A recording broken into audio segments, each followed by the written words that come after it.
बोले श्री शंकर भगवान की जय, श्री माता पार्वती की जय,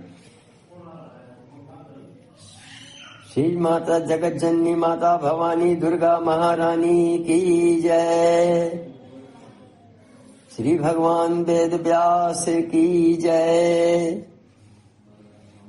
अथ चतुर्दशो अध्यायः। शुक्राचार्य द्वारा दैत्यों को बृहस्पति का पाखंड पूर्ण कृत्य बताना, बृहस्पति की माया से मोहित दैत्यों का उन्हें फटकारना, क्रुद्ध शुक्राचार्य का दैत्यों को शाप देना, बृहस्पति का अंतर्धान होना, प्रहलाद का शुक्राचार्य जी से क्षमा मांगना और शुक्राचार्य का उन्हें प्रारब्ध की बलवत्ता समझाना। व्यास जी बोले, मन में ऐसा सोचकर उन दैत्यों से शुक्राचार्य ने हंसते हुए कहा, हे दैत्यगण, मेरा स्वरूप बनाए हुए उस देवगुरु बृहस्पति ने तुम लोगों को ठग लिया क्या? शुक्राचार्य मैं हूं और ये तो देवताओं का कार्य सिद्ध करने वाले देवगुरु बृहस्पति। हे मेरे यजमानों, इन्होंने तुम सबको अवश्य ठग लिया, इसमें संदेह नहीं है। हे आर्यों, इनकी बातों पर विश्वास मत करो, ये पाखंडी तथा मेरा स्वरूप बनाए हुए हैं। हे यजमानों, तुम लोग मेरा अनुसरण करो और इन बृहस्पति का त्याग कर दो।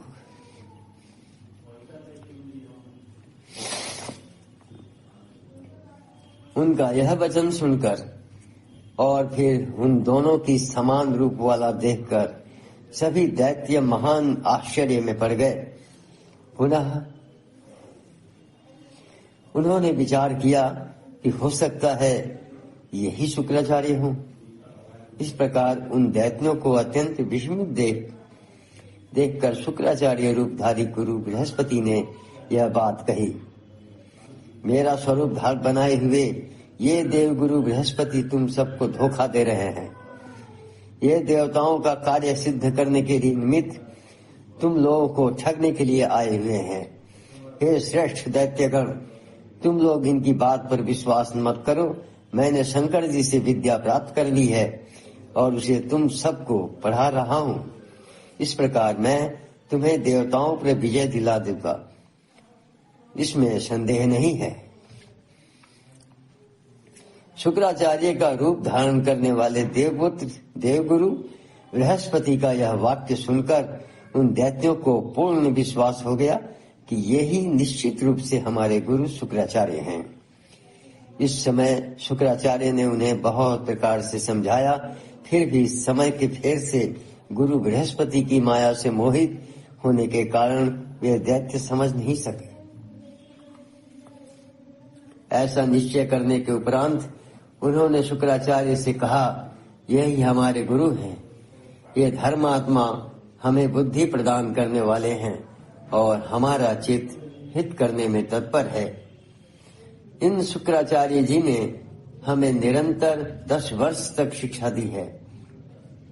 तुम चले जाओ, तुम धूर्त जान पड़ते हो, तुम हमारे गुरु बिल्कुल नहीं हो सकते। ऐसा कहकर उन मूर्ख दैत्यों ने शुक्राचार्य को बार बार फटकारा और बृहस्पति को प्रेम पूर्वक प्रणाम तथा अभिवादन करके उन्हें ही अपना गुरु स्वीकार कर लिया। देवगुरु बृहस्पति ने इन दैत्यों को पूर्ण रूप से सिखा पढ़ा दिया है तथा इन्हें खूब ठगा है। ऐसा मानकर और इन्हें गुरु बृहस्पति में तन्मय देखकर शुक्राचार्य बहुत कुपित हुए और उन्होंने शाप दिया कि मेरे बार बार समझाने पर भी तुम लोगों ने मेरी बात नहीं मानी, इसलिए नष्ट बुद्धि वाले तुम सब पराभव को प्राप्त होगे। तुम लोग थोड़े ही समय में मेरे तिरस्कार का फल पाओगे। तब इनका सारा कपट तुम सबको मालूम पड़ जाएगा। व्यास जी बोले, ऐसा कहकर क्रोध में भरे शुक्राचार्य तत्काल चल दिए और शुक्राचार्य रूपधारी बृहस्पति प्रसन्न होकर निश्चिंत भाव से वहां रहने लगे।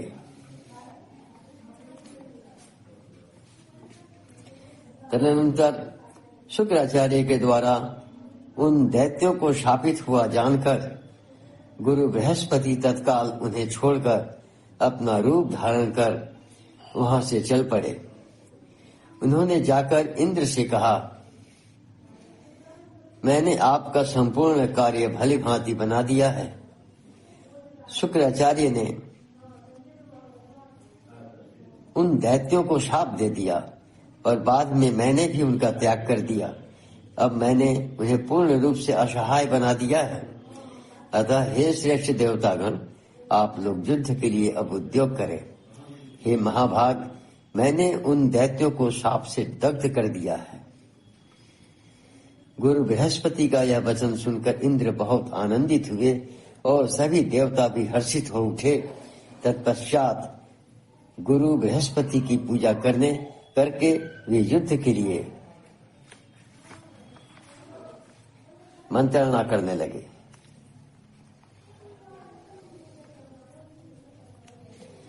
आपस में भली भांति सोच विचार करके सभी देवता एक साथ मिलकर दानवों से लड़ने के लिए वहां से निकल पड़े।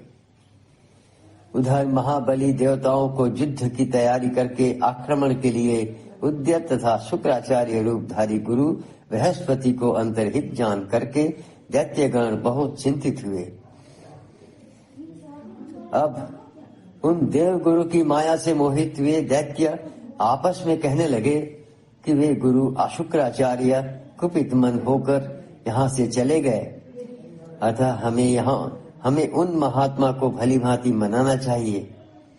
वह पापी और कार्य में अत्यंत प्रवीण देवगुरु हमें ठग कर चला गया। अपने भाई की पत्नी के साथ अनाचार करने वाला वह भीतर से कलुषित है तथा ऊपर से पवित्र प्रतीत होता है। अब हम क्या करें और कहाँ जाएं? अत्यंत कुपित गुरु शुक्राचार्य को अपनी सहायता के लिए हम किस तरह हर्षित तथा प्रसन्न चित्त करें? ऐसा विचार करके वे सब एकजुट हुए। प्रहलाद को आगे करके भय से कांपते हुए वे दैत्य पुनः भृगुपुत्र शुक्राचार्य के पास गए।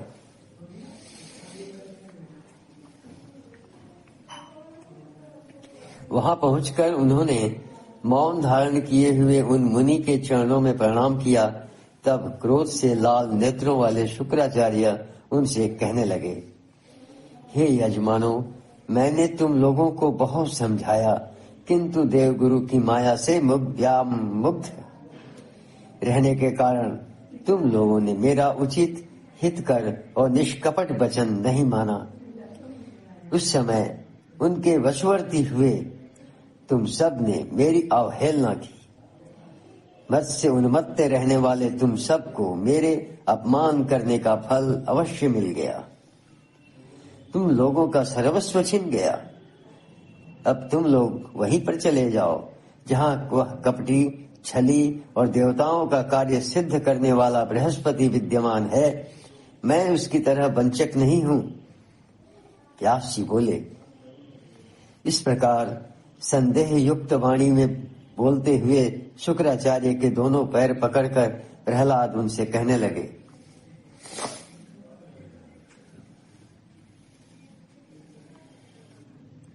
प्रहलाद बोले, हे भार्गव, हे सर्वज्ञ, अत्यंत दुखी होकर आज पास आए हुए अपने पुत्र तुल्य तथा हित चिंतक हम यजमानों का आप त्याग न करें।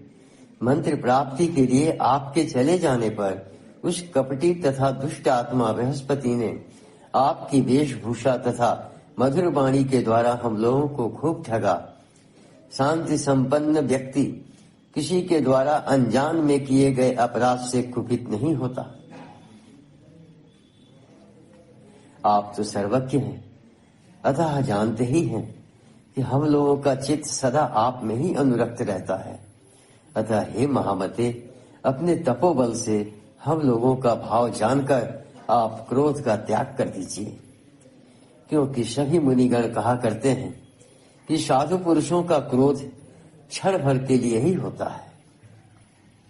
जल स्वभाव से शीतल होता है, किंतु अग्नि और धूप के संपर्क से वह गर्म हो जाता है। वही जल आग तथा धूप का संयोग दूर होते ही पुनः शीतलता प्राप्त कर लेता है। क्रोध चांडाल रूप होता है। बुद्धिमान लोगों को इसका पूर्ण रूप से त्याग कर देना चाहिए। अतः हे सुब्रत, क्रोध छोड़कर आप हम पर प्रसन्न हो जाइए।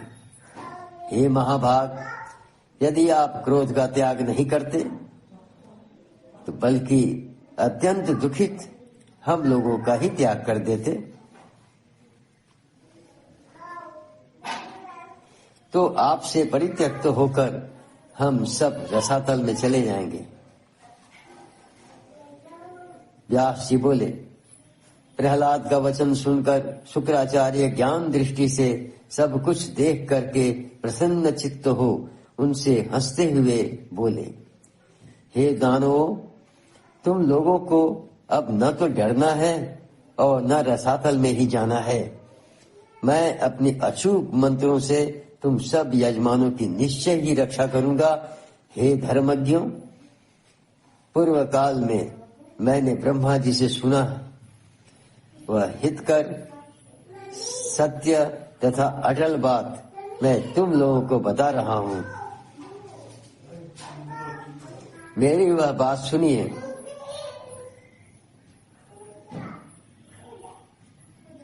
निश्चित रूप से होने वाली शुभ या अशुभ घटनाएं होकर रहती हैं। धरातल पर कोई भी प्राणी प्रारब्ध को टाल पाने में समर्थ नहीं है। इसमें संदेह नहीं कि तुम लोग आज समय के फेर से क्षीण बल वाले हो गए हो। अतः एक बार देवताओं से पराजित होकर तुम लोगों को पाताल में जाना ही पड़ेगा। तुम लोगों का समय परिवर्तन उपस्थित हुआ है, ऐसा ब्रह्मा जी ने कहा था। कुछ दिनों पूर्व तुम लोगों ने सब प्रकार से समृद्ध राज्य सुख का भोग किया था। उस समय देवताओं पर आक्रमण करके उनके मस्तक पर चरण रखकर तुम लोगों ने दैव योग से पूरे 10 युगों तक इस दिव्य त्रिलोकी पर शासन किया था। अब आगे आने वाले सावर्णी मनवंतर में तुम्हें वह राज्य पुनः प्राप्त होगा। तुम्हारा पौत्र बलि तीनों लोकों में विजयी होकर राज्य को पुनः प्राप्त कर लेगा। जिस समय वामन रूप धारण करके भगवान विष्णु ने राजा बलि का राज्य छीन लिया था, उस समय भगवान विष्णु ने आपके पौत्र बलि से कहा था, हे बले, मैंने तुम्हारा यह राज्य देवताओं की अभिलाषा पूरी करने के लिए छीना है, किंतु आगे सावर्णी मनवंतर के उपस्थित होने पर तुम इंद्र होगे। शुक्राचार्य बोले, हे प्रहलाद, भगवान विष्णु के द्वारा ऐसा कहा गया, तुम्हारा पौत्र बलि इस समय सभी प्राणियों से अदृश्य रहकर डरे हुए की भांति गुप्त रूप से विचरण कर रहा है। एक समय की बात है, इंद्र से भयभीत बलि गर्दभ का रूप धारण करके एक सूने घर में स्थित थे। तभी वहां पहुंचकर इंद्र उस बलि से बार बार पूछने लगे, हे दैत्य श्रेष्ठ, आपने गर्दभ का रूप क्यों धारण किया है? आप तो समस्त लोगों का भोग करने वाले और दैत्यों के शासक हैं। हे राक्षस श्रेष्ठ, क्या गर्दभ का रूप धारण करने में आपको लज्जा नहीं लगती? तब इंद्र की वह बात सुनकर बलि ने इंद्र से यह वचन कहा, हे सत्कृतो, इसमें शोक कैसा? जैसे महान तेजस्वी भगवान विष्णु ने मत्स्य और कच्छप का रूप धारण किया था, उसी प्रकार मैं भी समय के फेर से गर्दभ रूप से स्थित हूं। जिस प्रकार तुम ब्रह्म हत्या से दुखी होकर कमल में छिप कर पड़े रहे, उसी तरह मैं भी आज गर्दभ का रूप धारण करके स्थित हूं। हे पाक शासन, दैव के अधीन रहने वालों को क्या दुख और क्या सुख। दैव जिस रूप में जो चाहता है वैसा निश्चित रूप से करता है। शुक्राचार्य बोले, इस प्रकार बलि और देवराज इंद्र ने परस्पर उत्तम बातें करके परम संतुष्टि प्राप्त की और उसके बाद वे अपने अपने स्थान को चले गए। यह मैंने तुमसे प्रारब्ध की बलवत्ता का भली भांति वर्णन कर दिया। देवताओं, असुरों और मानवों से युक्त संपूर्ण जगत दैव के अधीन है। श्रीमद् देवी भागवते महापुराणे अष्टादश सहस्रायाम संहितायाम चतुर्थ स्कंधे प्रहलादेन शुक्र कोपासान्त्वनम नाम चतुर्दशो अध्यायः। कालः करोति वै नूनं यदिच्छति यथा तथा। भार्गववाच। इति तौ बलिदेवेशौ हित्वा संविदमुक्तमाम् प्रबोधं प्रापतुः कामम् यथा स्थानं च जग्मतुः। इत्येतत्ते समाख्याता मया दैव बलिष्ठता। दैवाधीनं जगत् सर्वं सदेवासुरमानुषम्।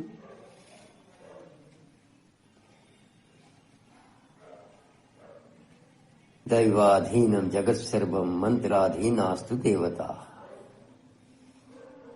ये श्री शंकर भगवान की जय। श्री माता पार्वती की जय। श्री माता जगज्जननी भवानी दुर्गा महारानी की जय। श्री भगवान वेद व्यास की जय।